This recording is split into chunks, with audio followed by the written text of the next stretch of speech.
What are the three steps are? Three steps are like this one. So one, it is CAD modeling. First I need to model the CAD. So that means geometry need to be created. Geometry can be created by using a CATIA, by using a ProE or any CAD tool, But because of the time limitations and the current tool limitation, so I am going with the Gambit in order to model it using a CAD. So that is CAD modeling. Also I am doing it using Gambit only. Then domain discretization also can be done.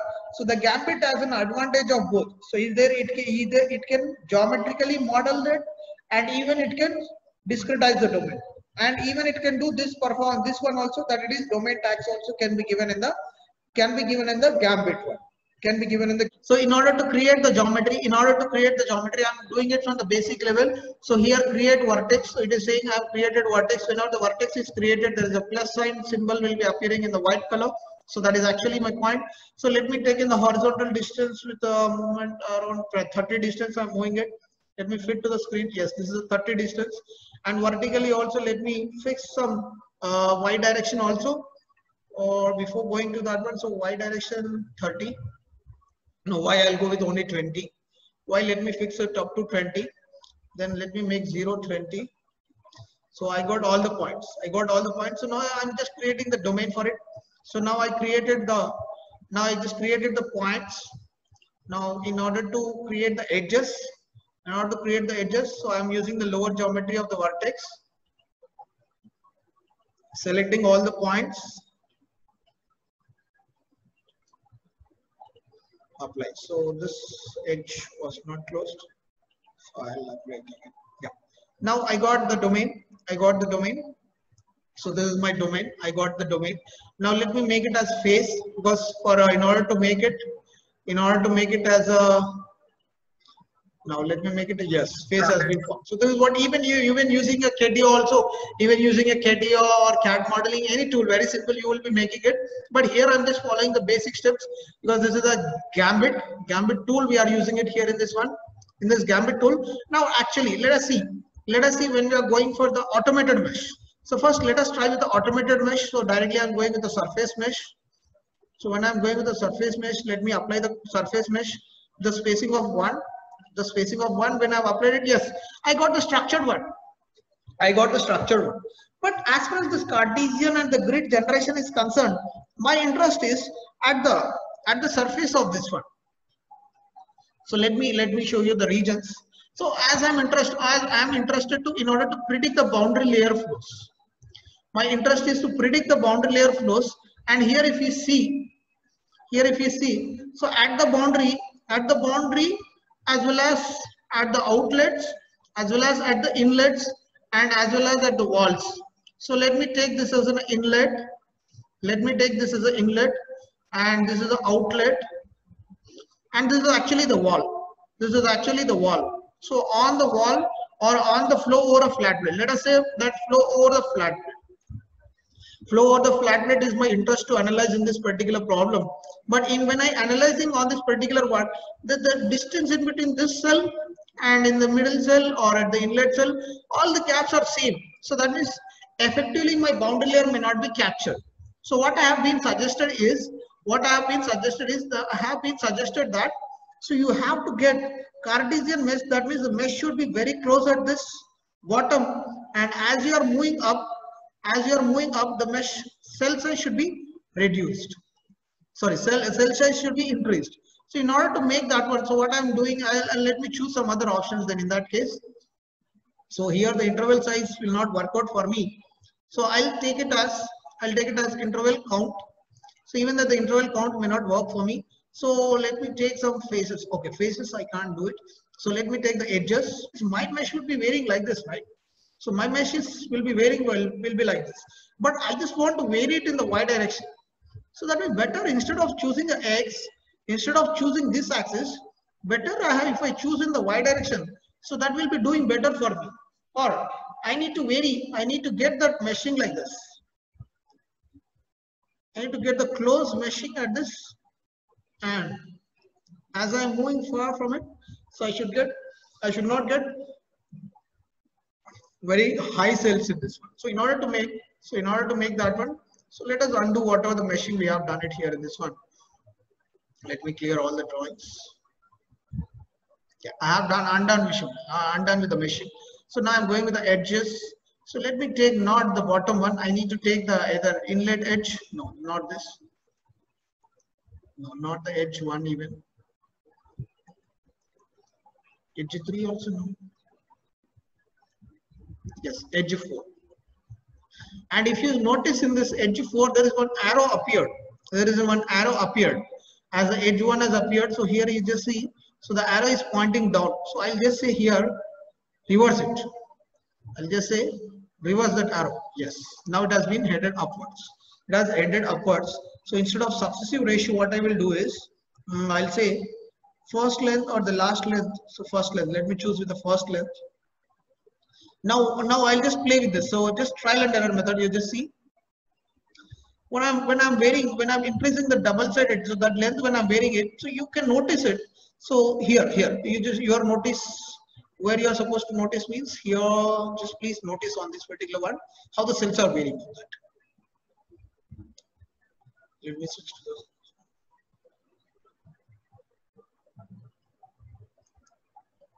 So they're getting far, and here you just see. For some cells which are at that point, so in the direction of the arrow, they're getting very close at that point. No. Actually, that means I made a mistake here in this one. So that arrow is supposed to be in the reverse direction. Yes. Now let me make a try. Yes. So by decreasing the length, so let me make it by decreasing the length or by increasing the length. No, by decreasing up to certain length, I can see that cells are getting accumulated at the bottom side. Cells are getting accumulated at the bottom side. Yes, that is what I needed.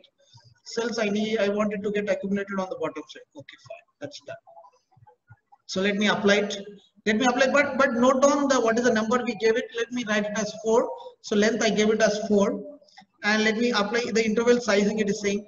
So I'll say that okay, fine. Let me go with the interval count. So it is going with the 20. Let me say 30 count. I want it on that one. And now, so just remember this one. What is the length I gave it as? Because we need to give it on the other side, opposite to this one, 4, and spacing we gave it as 30. These two one just remember, because we need to adjust. We need to apply on this edge also. We need to apply on this edge also. In order to apply that one, so let me choose it again. So let me try with this. Which edge is this one? No, not this one. Not even this one. Yes. So 82 is correct. So remaining 2, I'll send it to the other side. Yes. And again, when we are doing this one, so we have to be very particular about the arrow direction. We have to be very particular about the arrow direction. So if you are missing that arrow direction, what happens? I'll show you that one also. But let me go with the correct steps first. So see here that it is close. But here, so that means the meshes will be matching it like this. The mesh will match like this. It will match like this. No, we want it to be matched like this, right? So in order to make it like that, so in order to make it closer to our boundary, so what I will do is I'll just say, okay, the selection is done. Selection is done. So I'll say selection is done, but just reverse it. Fine, done. So let me check the value. Yes, 4 length spacing is 4 and spacing is 30. Let me apply it now. Now again I'll go back to the surface meshing. And again, I say that, okay, now you mesh it as like you have done in the earlier case, and just say apply it. Now you just see spacing has been decreased. That means default options have been changed. That means the shortest edge is 5. And let me apply it and check and see. Yes, we got the Cartesian mesh now. Yes.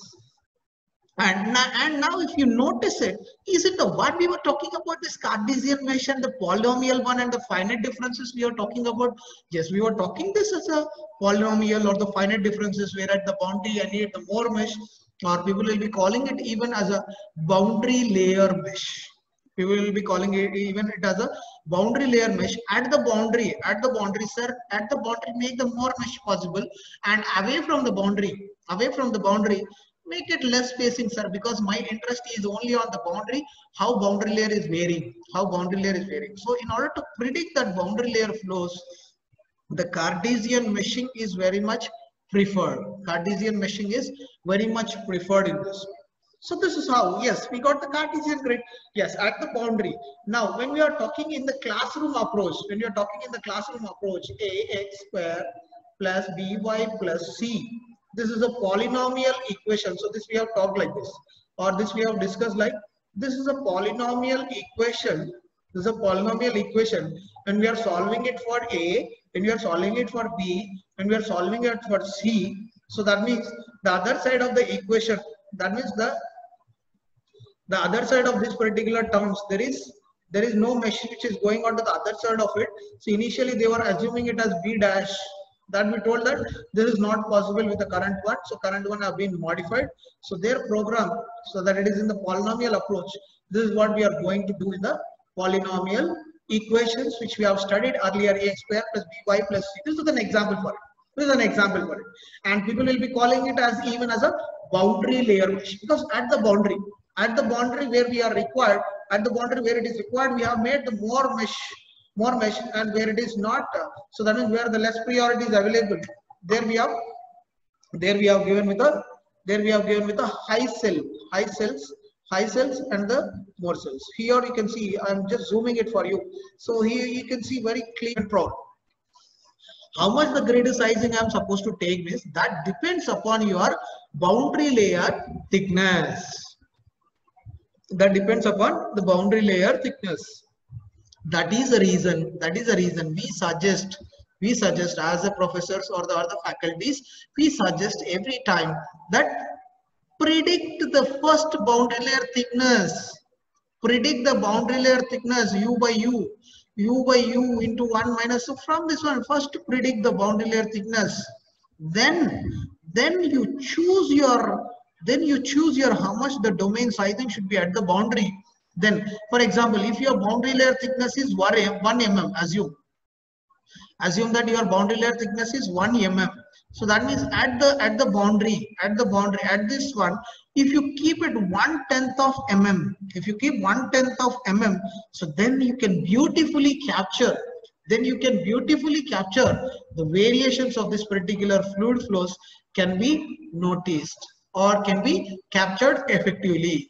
And if you are going like an earlier methods, like with the same spacing at each point, then the boundary layer effective capturing will not be so easy, or the solver will be missing those captureness of the effectiveness.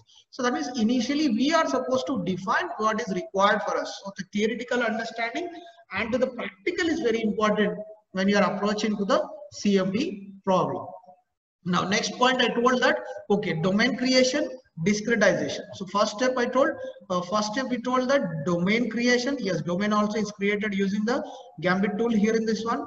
And second one is about the discretization of the domain. Yes, discretization of the domain is also done here in this one. Now third one, giving the tags, that it is domain tags. Okay. So giving the domain tags, so let me show you how the domain tags can be given on this one. So in order to make it, so first let me clear all this one. So third option is creating the domain tags. So let me take it on to this one. So naming the zones here in this one. So for example, so I just want to give it as, let me write it here initially. So this I want to take it as inlet of the boundary, and this is the outlet of the boundary. And this is a far field, or that means some wall which is very far from this one, so that it is a far field. And this is exactly wall boundary. This is exactly the wall boundary I have. So in order to define those conditions or give the tags for it, so what I will do is I'll take this into consideration. So that let me choose that edges accordingly. So edge 4. Okay, edge 4 means that it is actually, see here it is got highlighted with the red. So I have to name it as, so that means let me take it as a velocity inlet. So I can give my own name. So I'll say that inlet of this one. So inlet of this one. So I just want to add it to this. Yes, it got added in this. Show labels. This is nothing but the domain tags. So now let me choose the other one. So one is done. Okay, edge 2. It is at the outlet. So as we are boundary conditions, it is, let me select it as pressure outlet, close, and I'll name it as outlet.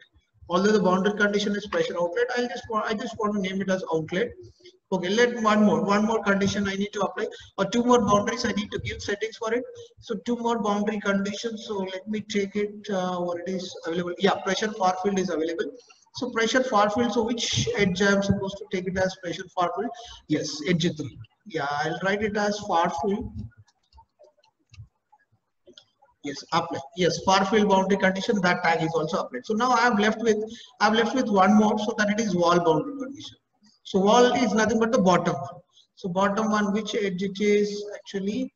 Edge 4? No. Edge 1? Yes, edge 1 it is. Right. So edge 1, it is actually the wall. So that it is wall boundary. Yes, this is also got a tag. So velocity inlet, boundary type, pressure far field. So here it is velocity inlet, and this is a far field condition. I got all the tags in this one. So tags can be shown whenever you highlight this one. So, or let me clear this annotations. Let me clear this annotation so that we can see clearly what the software or the tool is showing us. What the software or the tool is showing us. So that tool is showing us this. So yes, what are the boundary conditions we gave? That it is a velocity inlet, this is a pressure outlet, and here it is a far field. Here it is a boundary type, it is far field, and here at the bottom it is boundary wall. It is a boundary wall. Now this is what, so what exactly it is working here in this one means what we have done in our CFD finite differences methods. That finite differences methods are applying it here in this one, and each and every point here in this. So that is our delta y. This cell distance is delta x. So that delta x is kept constant. The delta x is kept constant in our case, and we are varied with only delta y, as my interest of the boundary layer is varying along the y direction, not along the x direction. So I did not do anything on the x, and this is a way to generate the Cartesian grids, or the grids with our required spacing, or generally this type of grids will be called as a boundary grids or boundary layer grids. And boundary layer grids is preferred when you are solving any airfoil problem, because on the boundary effectively if you are not able to capture that particular boundary layer separation, so then we say that so the mesh is not close enough, the mesh is not good enough to capture the boundary layer effectiveness. So this is what all about the Cartesian grids. Using the coordinate system we have made this grid, and on the coordinate system giving upon the requirements of this one, and this is what actually we were dealing with. So how exactly our solution is talking it. So here you can see clearly. So when we want to create the boundary layer, so there is some automated options also given in this one. So here you can see A, B, C. So A is the distance in between from the 0 wall to the A, and next distance, that is x1, y1. So like this, y1, y2, y3, y4. And here you can see this is what you have studied in your general theoretical understanding. So this is what practically we are applying it here in this one, in order to generate the grids and the solutions also. If you are interested, sir, I want to analyze on this one, and then only I will judge whether the solution is correct or whether the required grid is taken or not. So for that one, what we have to do is we have to select the solver. So we have to select the solver, in which solver we are interested to work on first.